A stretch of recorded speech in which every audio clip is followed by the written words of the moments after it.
이제 모두 자리에서 일어나시겠습니다. 오늘 하나님께서 우리를 이 예배 자리로 부르신 말씀은 이사야 40장 9절 말씀입니다. 아름다운 소식을 시온에 전하는 자여, 너는 높은 산에 오르라. 아름다운 소식을 예루살렘에 전하는 자여, 너는 힘써 소리를 높이라. 두려워하지 말고 소리를 높여 유다의 성읍들에게 이르기를, 너희의 하나님을 보라 하라. 아멘. 이제 모두 왕이신 나의 하나님 함께 찬양하시면서 주님 앞으로 나아가도록 하겠습니다.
이 시간 예배 자리로 나가며 우리의 죄악된 모습들을 하나님 앞에 고백하며 나아가기 원합니다. 함께 기도하겠습니다.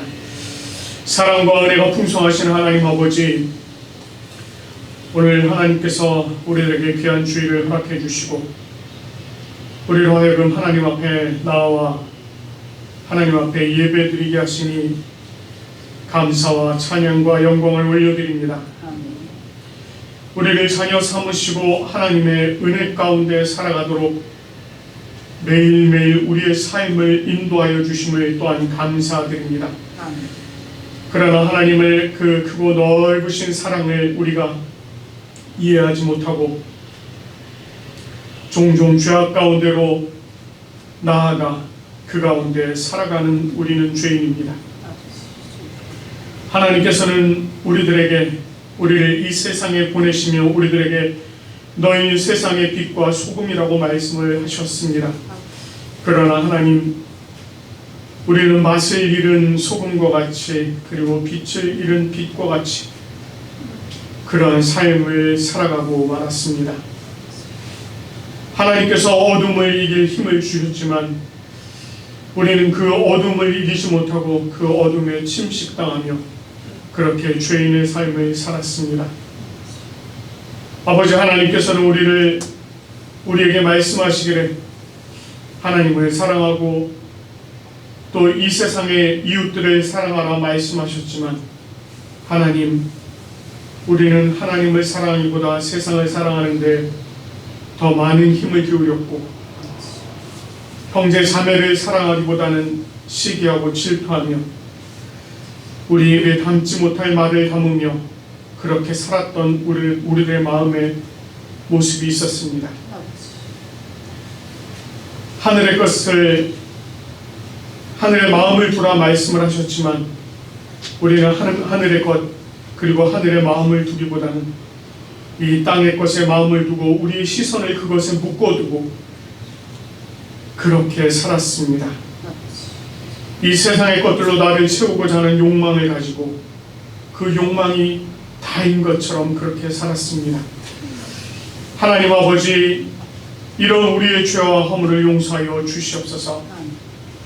주님의 십자가 앞에 우리의 모든 죄악된 짐을 내려놓고 자복하며 기도할 때에 하나님이여 이 모든 죄악들을 용서하여 주시옵소서. 죄악으로 치닫던 길에서 돌이키게 하시고 아버지 하나님, 우리가 하나님의 말씀을 사모하며 말씀대로 살아갈 수 있도록 인도하여 주시옵소서. 우리에게 주어진 생명을 하나님의 나라를 넓혀가는 데 드릴 수 있도록 인도하여 주시고 하나님, 주님께서 우리를 이 세상에 보내신 그 뜻을 따라 우리가 세상의 빛과 소금으로 살아가게 인도하여 주시옵소서. 하나님, 특별히 오늘 우리가 예배 자리로 나아갈 때 하나님의 크고 놀라우신 사랑과 은혜로 덧입혀 주셔서 우리가 거룩함으로 하나님의 예배에 동참하게 하여 주시옵소서. 오늘도 주님 앞에 고백한 우리의 모든 죄악과 또한 우리의 자신을 용서해 주실 주님을 기대하며 우리 주 예수 그리스도 이름으로 고해하며 기도합니다. 아멘. 이 시간 우리가 회복될 수 있는 방법은 단 하나밖에 없습니다.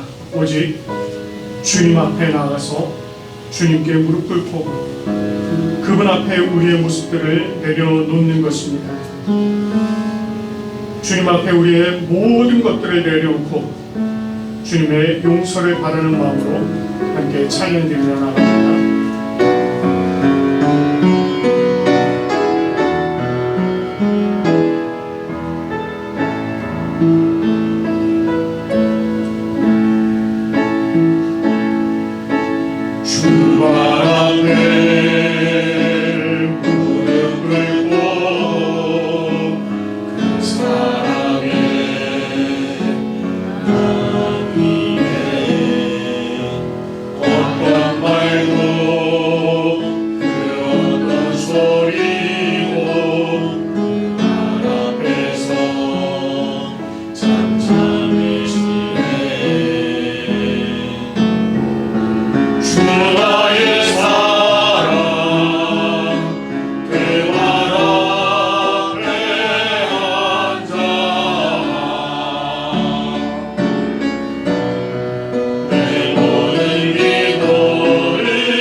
죄악된 모습을 고백하며 나오는 주님 앞에서는 우리들에게 우리 주님께서 죄사함을 선포해 주시면서 말씀해 주십니다.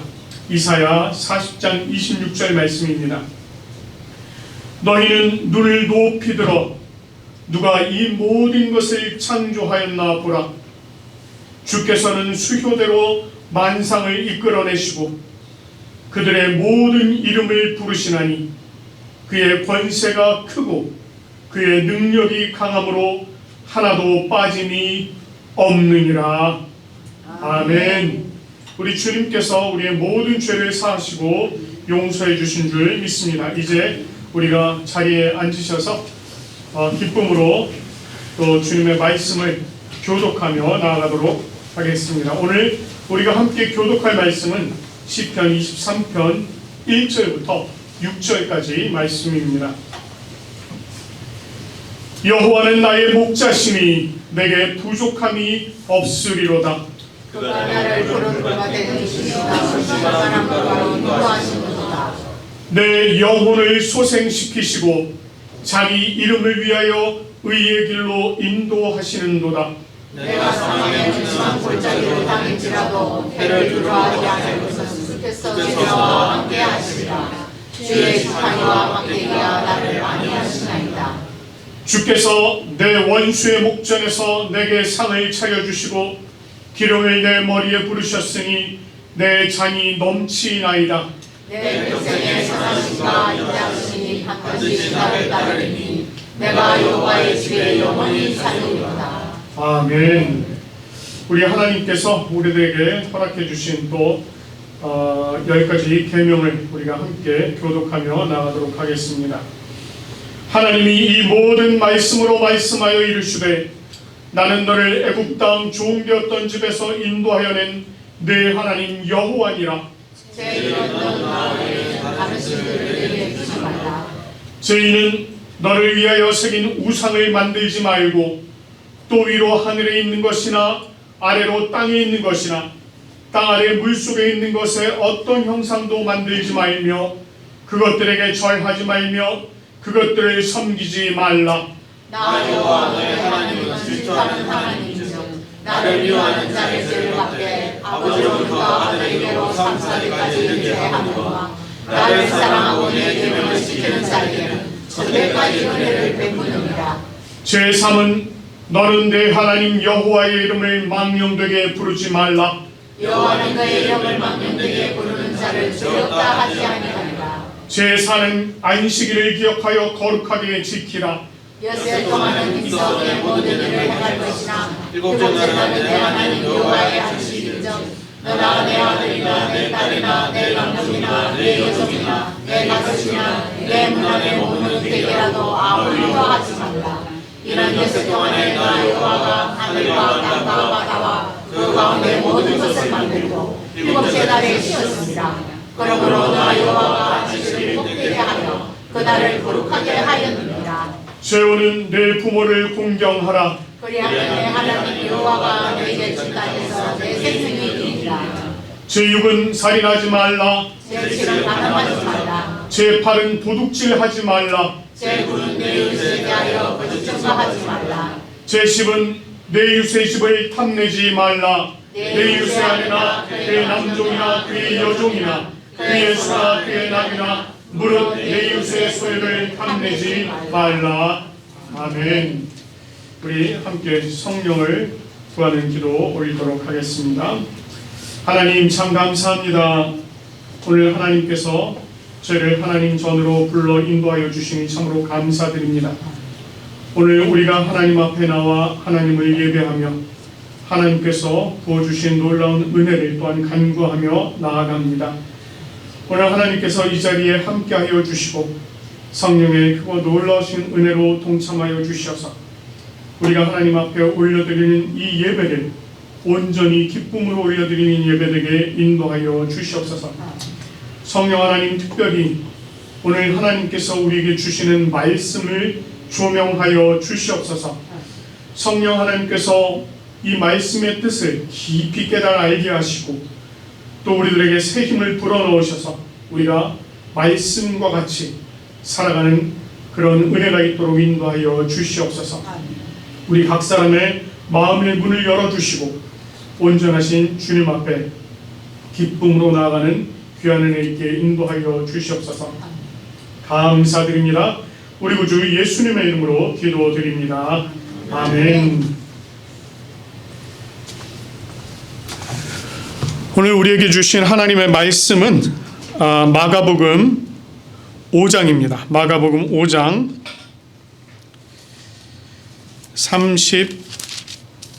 35절부터 43절까지 말씀이 되겠습니다. 제가 여러분을 대신해서 봉독하도록 하겠습니다. 아직 예수께서 말씀하실 때에 회당장의 집에서 사람들이 와서 회당장에게 이르되 당신의 딸이 죽었나이다. 어찌하여 선생을 더 괴롭게 하나이까? 예수께서 그 하는 말을 곁에서 들으시고 회당장에게 이르시되 두려워하지 말고 믿기만 하라 하시고 베드로와 야고보의 형제 요한 외에 아무도 따라옴을 허락하지 아니하시고 회당장의 집에 함께 가사 떠드는 것과 사람들이 울며 심히 통곡함을 보시고 들어가서 그들에게 이르시되 너희가 어찌하여 떠들며 우느냐? 이 아이가 죽은 것이 아니라 잔다 하시니 그들이 비웃더라. 예수께서 그들을 다 내보내신 후에 아이의 부모와 또 자기와 함께한 자들을 데리시고 아이 있는 곳에 들어가사 그 아이의 손을 잡고 이르시되 달리다굼 하시니 번역하면 곧 내가 네게 말하노니 소녀여 일어나라 하심이라. 소녀가 곧 일어나서 걸으니 나이가 12살이라. 사람들이 곧 크게 놀라거늘 예수께서 이 일을 아무도 알지 못하게 하라고 그들을 많이 경계하시고 이에 소녀에게 먹을 것을 주라 하시니라. 아멘. While Jesus was saying this, some messengers came from Jairus' house and told him, "Your daughter has died. Why bother the teacher any longer?" Jesus paid no attention to what they said, but told him, "Don't be afraid, only believe." Then he did not let anyone else go on with him except Peter and James and his brother John. They arrived at Jairus' house when Jesus saw the confusion and heard all the loud crying and wailing. He went in and said to them, "Why all this confusion? Why are you crying? The child is not dead. She is only sleeping." They started making fun of him, so he put them all out, took the child's father and mother and his 3 disciples, and went into the room where the child was lying. He took her by the hand and said to her, "Talitha kum," which means, "Little girl, I tell you to get up." She got up at once and started walking around. She was 12 years old. When this happened, they were completely amazed. But Jesus gave them strict orders not to tell anyone, and he said, "Give her something to eat." Amen. 아멘. 감사합니다. 오늘 또 이렇게 하나님께서 저희들에게 귀한 시간 허락해 주시고 함께 예배 드릴 수 있도록 인도해 주시는 은혜 참으로 감사드립니다. 우리가 지난 시간에 이제 예수님께서 한 여인을 만나시는 사건, 그 사건을 저희가 보았고, 이제 오늘은 이제 그 회당장 야이로와의 그런 사건을 좀 함께 살펴보기 원합니다. 예수님께서 거라사인의 지방에 가셨다가 이제 다시 배를 타고 갈릴리에 오시자 큰 무리들이 예수님 앞에 모여들었습니다. 그리고 그 중에 회당장 야이로라고 하는 인물이 주님 앞에 나와서는 예수님을 보고 그 발 앞에 엎드렸습니다. 자, 그리고는 그가 간곡히 이르기를 내 딸이 죽게 되었으니 오셔서 그녀에게 이렇게 손을 얹으셔서 그로 구원을 받아 살게 해주시옵소서 이렇게 간구합니다. 자, 여기서 이 죽게 되었다라고 하는 말은 죽음의 문턱에 있다라고 하는 말입니다. 이 내용을 마태복음이나 누가복음에서는 이미 죽었다라고 표현을 하고 있습니다. 굉장히 심각한 상태에 있었다는 것을 오늘 본문을 통해서 우리가 알 수 있는 것이죠. 이와 같은 상태에 있는 딸을 위해서 이 아버지 야이로가 의사가 아닌 예수님을 급히 찾아왔다는 것, 이것이 무엇을 의미하겠습니까? 22절 말씀에 예수님을 보았다 라고 하는 표현이 있습니다. 이 말은 단순히 그가 예수님을 눈으로 보았다 이런 의미가 아닙니다. 이것은 예수님께서 어떤 분이신지 알았다라고 하는 내용입니다. 이미 앞서서 예수님께서 갈릴리 회당에서 가르치시고 그 더러운 귀신 들린 자를 회복시키시는 그러한 일들이 있었습니다. 다시 말해서 예수님께서 안식일의 주인이자 회당의 주인으로서 하시는 모든 일을 이 사람이 보았다는 것을 알 수 있습니다. 뿐만 아니라 예수님께서 병자를 고치신 일들이 소문이 바다하게 퍼진 상태였습니다. 결국 그는 자신의 딸을 고치실 수 있는 분이 다른 사람이 아니라 딱 한 분, 예수 그리스도밖에 없다는 이 사실을 알았다는 것입니다. 그래서 그가 예수님 앞에 찾아와서는 주님 앞에 엎드린 것입니다. 그리고 자신의 믿음을 어떻게 표현하고 있습니까? 이렇게 표현합니다. 오셔서 그 위에 손을 얹으사 그로 구원을 받아 살게 하소서.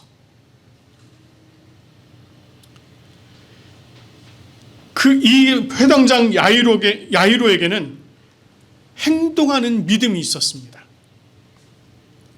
그가 믿음만 가지고 그냥 머물러 있는 것이 아니라 예수님께 직접 찾아가는, 그리고 그에게 그 앞에 엎드리는 그러한 믿음을 가지고 있었다는 것입니다. 믿음이라고 하는 것은요, 그냥 피상적으로 우리가 인식하는 것, 그것에 불과한 것이 아닙니다. 그래서 히브리서 기자는 믿음은 보이지 않는 것들의 증거다, 이렇게 말씀을 하고 있습니다. 야고보서는 행하는 믿음을 강조하고 있는 것입니다. 그래서 행하는 믿음, 행함이 있는 그 믿음이 중요하다라고 이야기를 하고 있는 것입니다. 그와 마찬가지로 이 회당장 야이로가 행하는 믿음을 가지고 주님 앞에 나아가서 그 앞에 엎드렸던 것입니다. 이런 야이로와 같은 행하는 믿음, 이러한 믿음이 또한 우리들의 믿음이 되기를 간절히 소망합니다. 이 회당장의 말씀을 들으신 예수님께서 그의 집으로 가는 중에 혈루증을 앓던 여인을 만나게 되었습니다. 이 회당장의 마음은 어땠을까요? 굉장히 급했을 것입니다. 예수님께서 빨리 가셔서 자신의 죽어가는 딸에게 손을 얹으셔야 하는데 가시다 말고 지금 멈춰 서신 겁니다.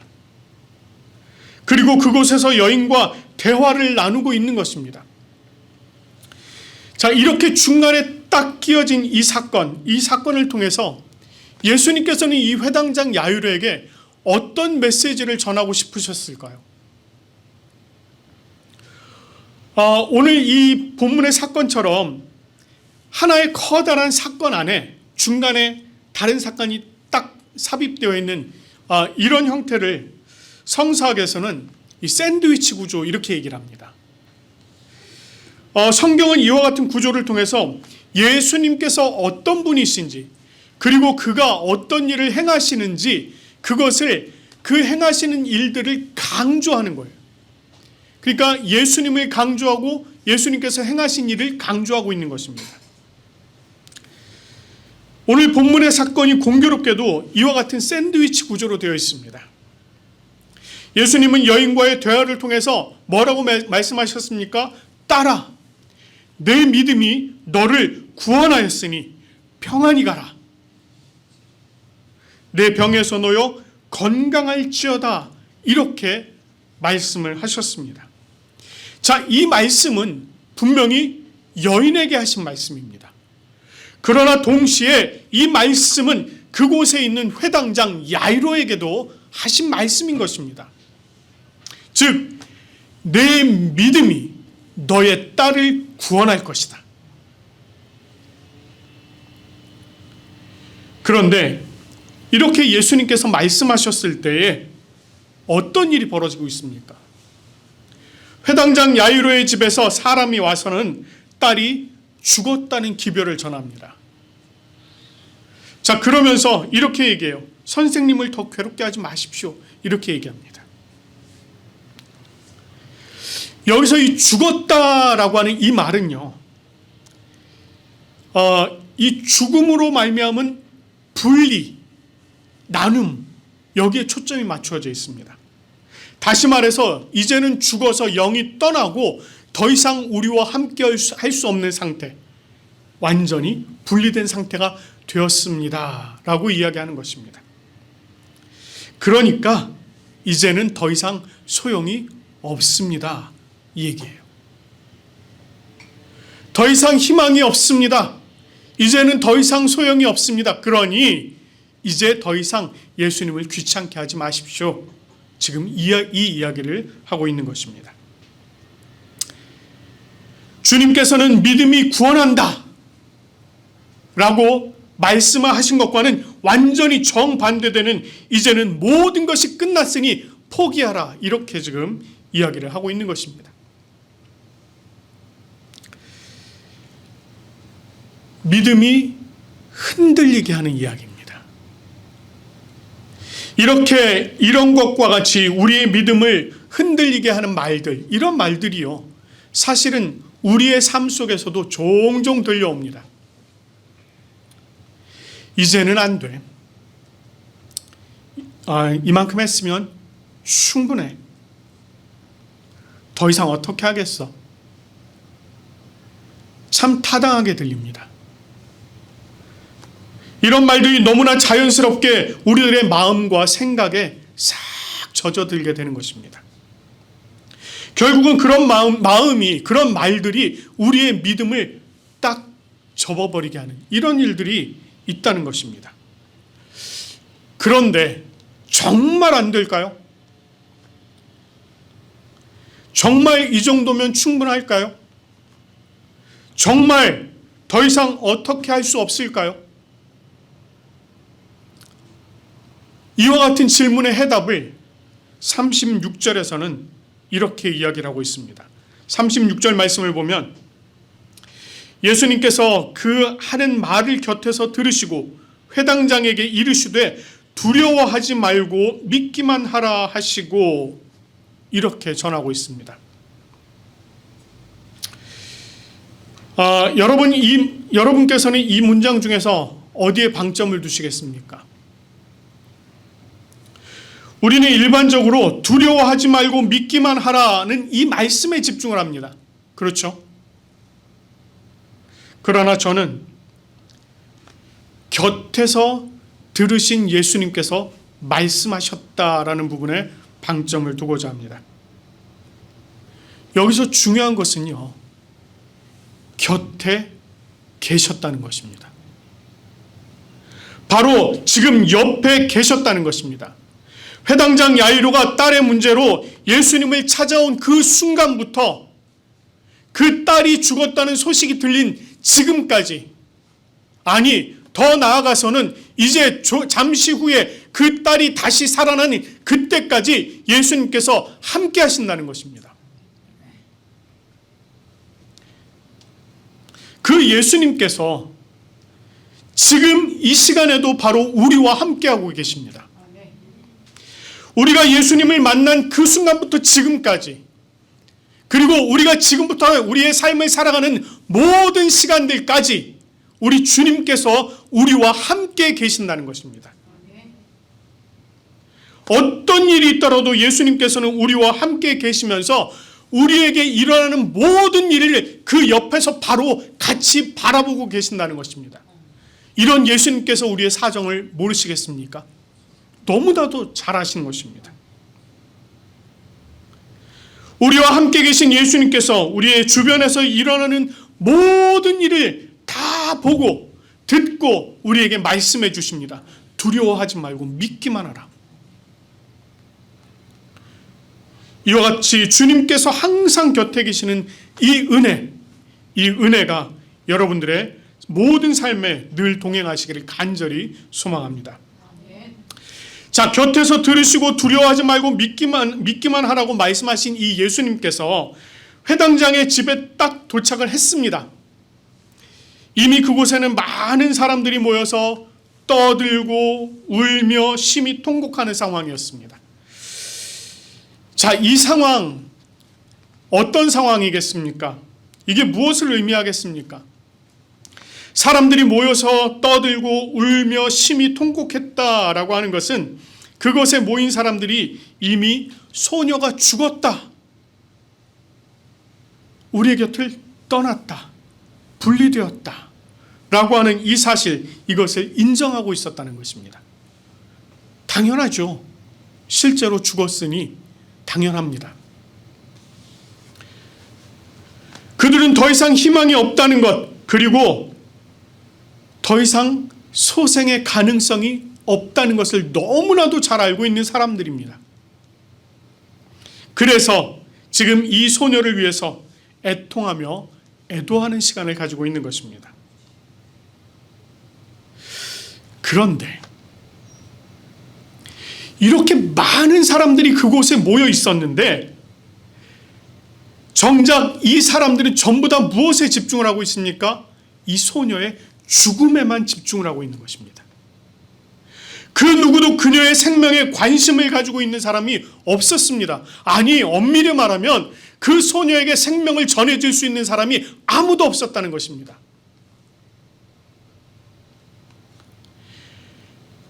그곳에 누가 찾아오셨습니까?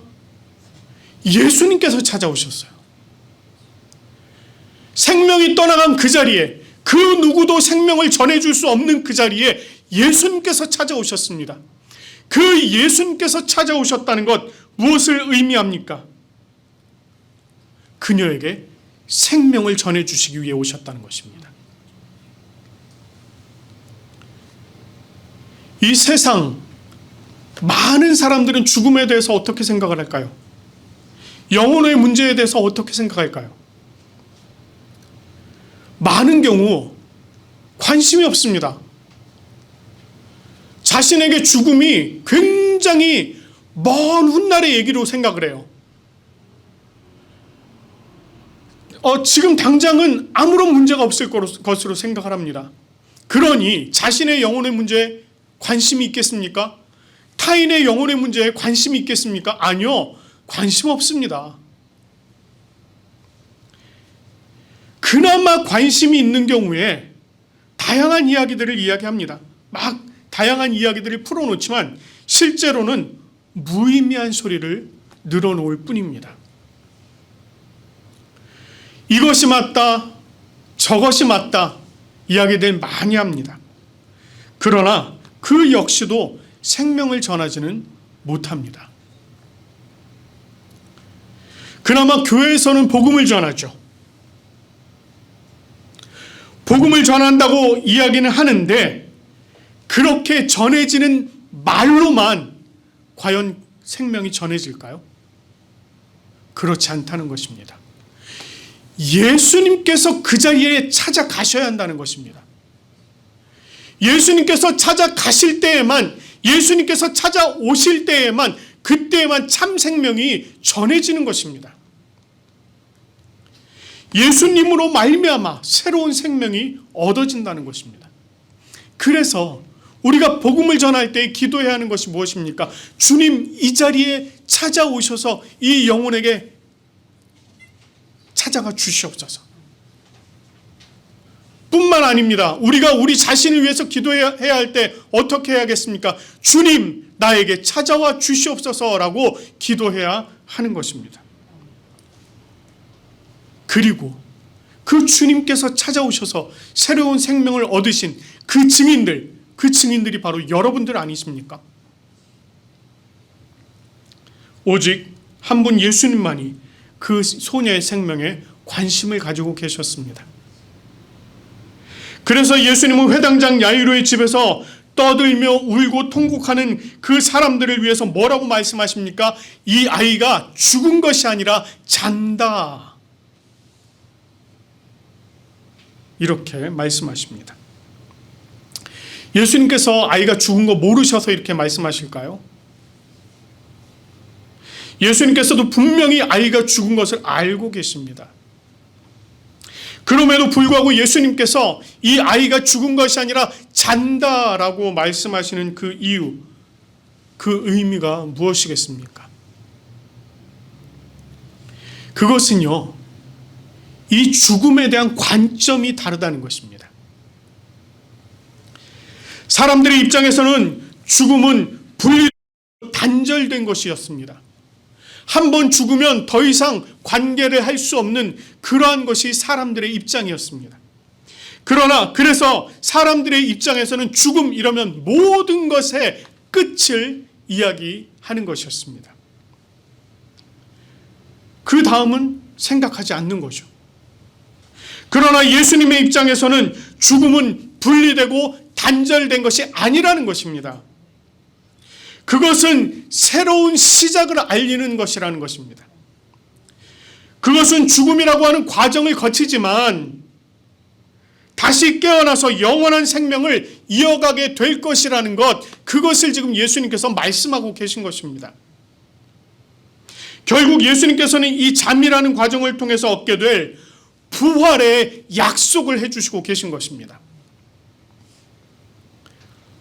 사람들은요, 이 예수님의 말씀을 비웃었습니다.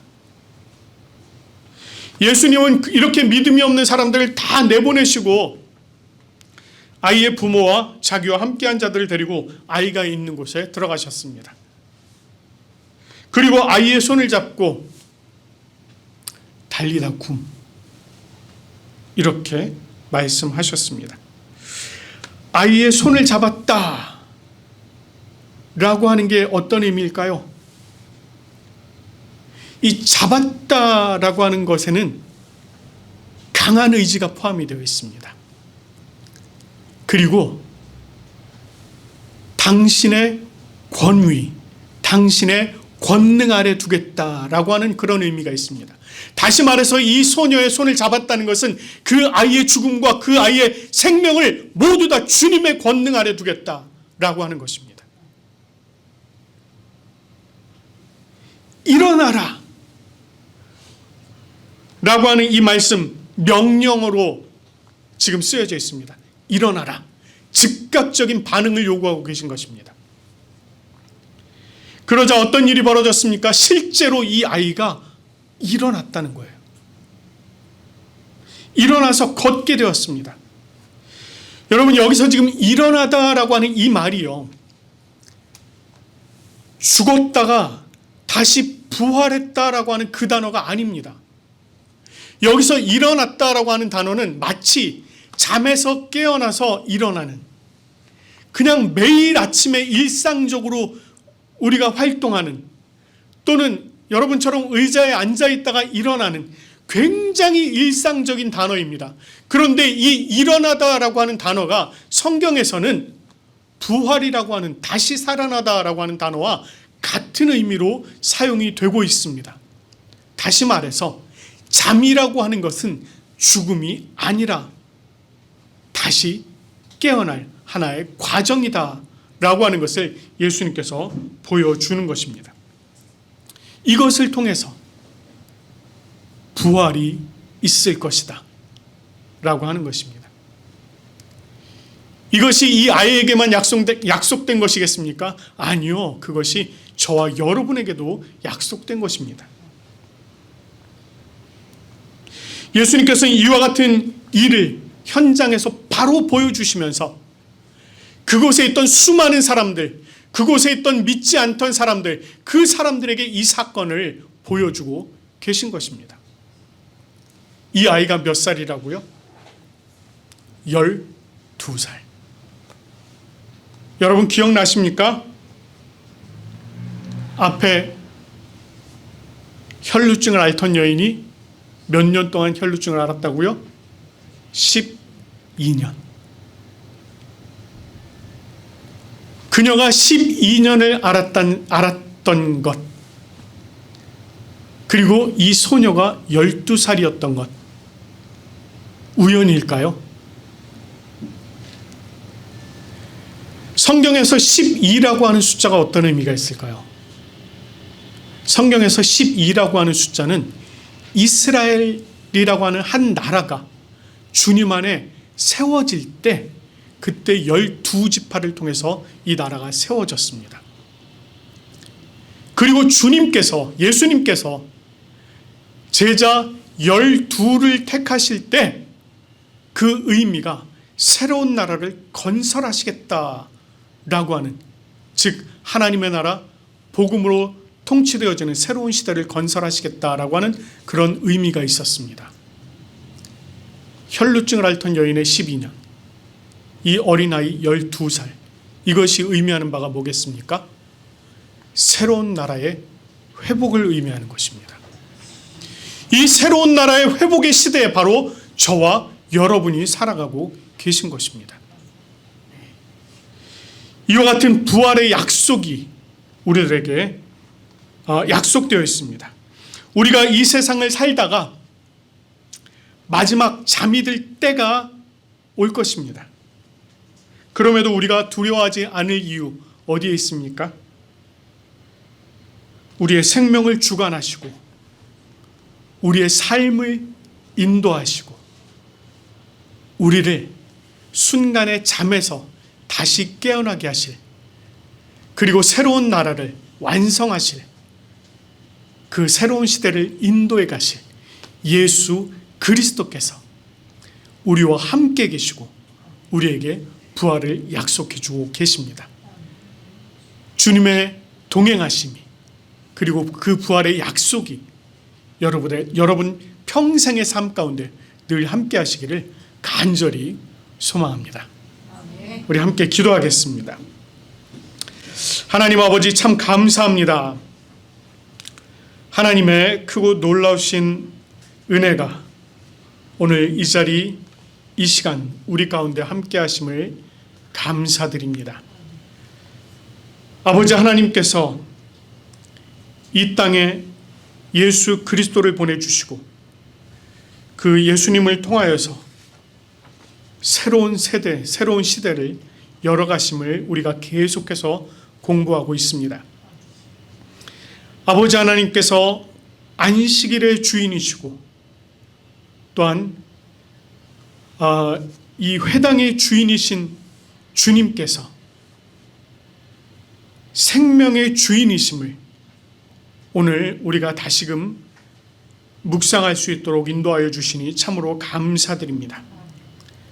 한 소녀를 죽음에서 일으키시는 이 사건을 통해서 우리들에게 부활을 약속해 주시고 또한 새로운 시대의 완성을 미리 보여주심을 주님 앞에 감사드립니다. 우리가 이 시대를 살아가며 온전히 예수 그리스도, 내 곁에 와 계시는 예수 그리스도와 늘 동행하는 하나님의 백성들 되게 인도하여 주시옵소서.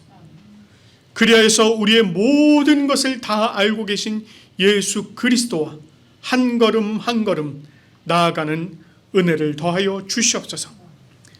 우리가 이 세상에 주님의 복음을 전할 때에 또한 주님께서 찾아오시고 그 가운데 온전한 생명이 다시금 피어나는 것을 우리가 기도하며 복음을 전할 수 있도록 인도하여 주시옵소서.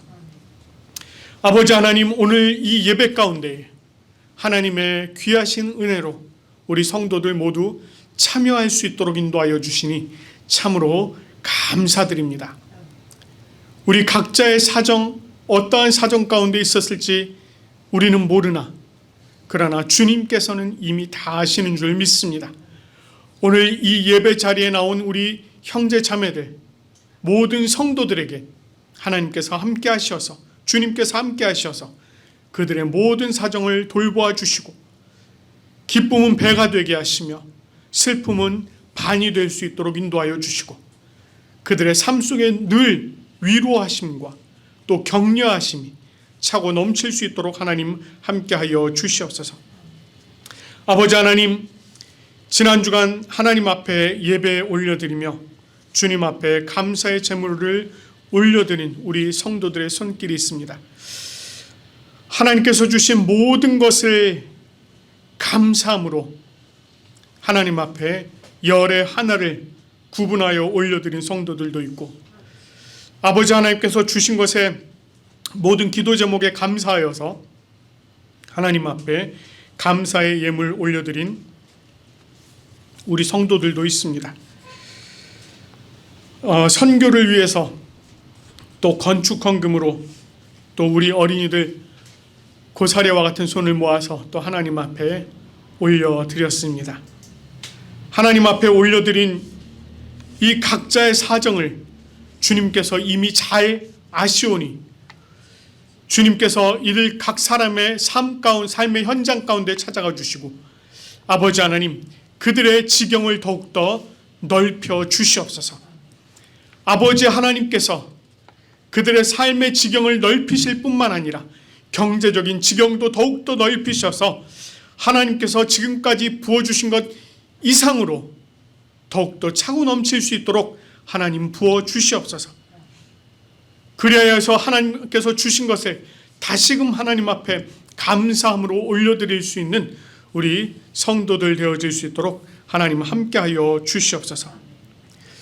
하나님 아버지, 또한 이 시간 하나님 앞에 간절히 기도하옵는 것은 지난 주간 튀르키예와 시리아에 큰 지진이 있어 수많은 건물들이 무너져 내리고 수많은 생명들이 목숨을 잃는 그러한 안타까운 일이 있었습니다. 아버지 하나님, 이 일들 우리가 할 수 있는 일이 아무 일도 없습니다. 다만 하나님 앞에 우리가 위로를 기도할 뿐입니다. 주여, 하나님께서 그곳에 찾아가 주시옵소서. 주님께서 그곳에 찾아가셔서 그들을 위로하여 주시옵소서. 그곳에 참 예수 그리스도의 새로운 생명이 전해지게 하시고, 아버지, 그들 가운데 다시금 일어설 수 있는 용기를 허락하여 주시옵소서. 그들이 하나님의 놀라우신 은혜를 체험할 수 있는 시간 되게 인도하여 주시고, 하나님께서 부어주시는 은혜를 그 가운데서도, 어려움 가운데서도 찾을 수 있도록 인도하여 주시옵소서. 아버지 하나님, 우리가 이제 다음 주 헌금은 그곳에 성금으로 보내려 합니다.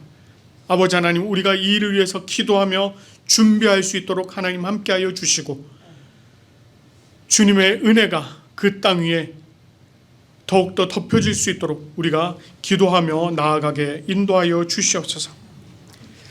아버지 하나님, 오늘 이번 한 주간 또다시 우리의 삶을 온전히 주님 앞에 내어 맡겨드립니다. 우리의 삶을 주장하여 주시고, 아버지 하나님께서 함께하여 주시고, 이 한 주간의 삶을 통하여서 다시금 하나님 앞에 영광 올려드리는 우리의 삶이 되어질 수 있도록 하나님 함께하여 주시옵소서. 감사드립니다. 우리 구주 예수 그리스도의 이름으로 기도드립니다. 아멘.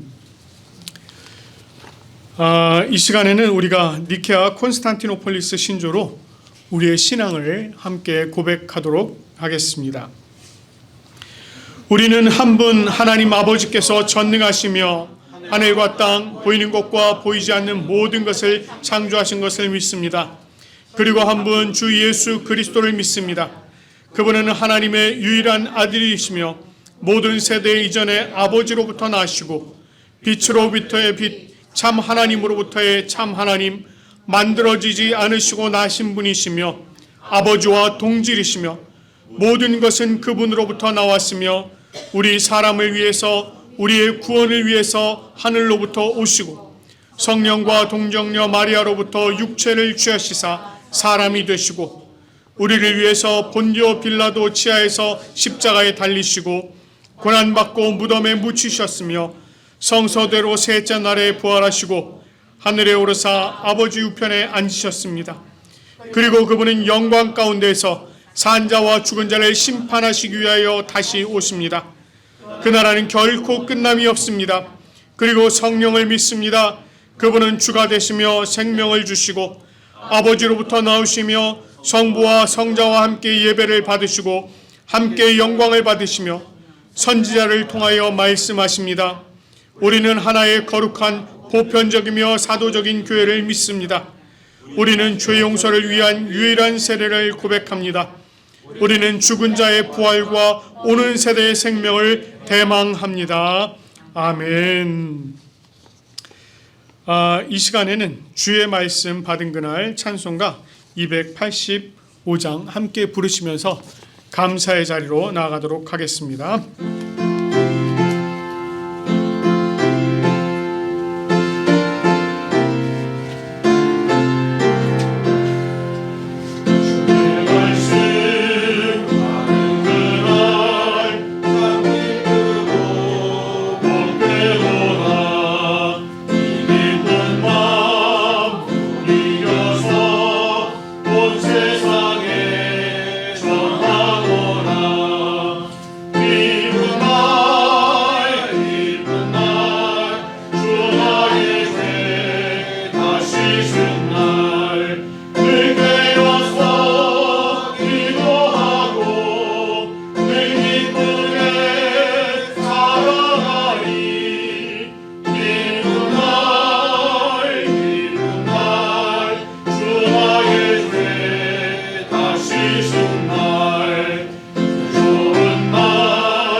하나님 아버지, 오늘도 예배당에 나와 함께 예배하게 하시니 참 감사드립니다. 한 목소리로 찬양을 부르며 목사님 말씀을 귀 기울여 듣게 하시니 참 감사드립니다. 하나님 안에서 예수 그리스도와 함께 동행하면서 살게 해주셔서 감사드립니다. 예배를 통하여 삶을 살아갈 힘을 주시고 목사님 말씀을 통하여 깨달음을 주시고 하나님께 더 가까이 나아가게 해주시니 감사드립니다. 하나님 아버지, 오늘도 우리가 귀한 예물을 들고 나왔습니다. 예물을 드린 모든 이들의 손길을 기억하여 주시고 그 가정마다 복을 다하여 주시고 부족함 없이 채워주시옵소서. 우리가 이번 한 주를 살아갈 때 세상 속에서 흔들림 없이 살아갈 믿음을 주시고 목사님 말씀을 마음속 깊이 새겨 세상을 이기고 승리하는 삶을 살아갈 힘을 주시옵소서. 예수님 이름으로 기도드립니다. 아멘. 이 시간에는 635장 하늘에 계신 아버지 함께 찬양드리고 축도하도록 하겠습니다.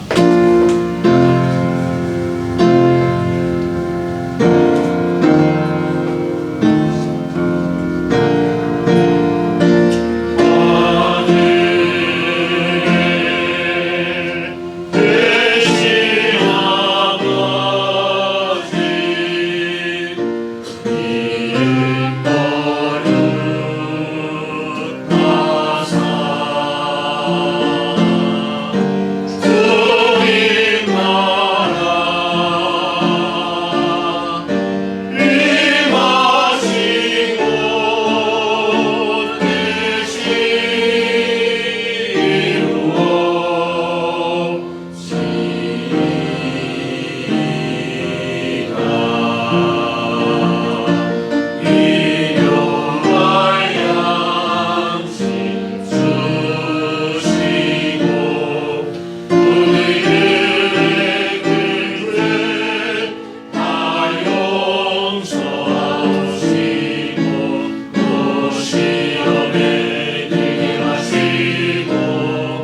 여호와는 내게 복을 주시고 너를 지키시기를 원하며 여호와는 그의 얼굴을 내게 비추사 은혜 베푸시기를 원하며 여호와는 그 얼굴을 내게로 향하여 드사 평강 주시기를 원하노라. 아멘.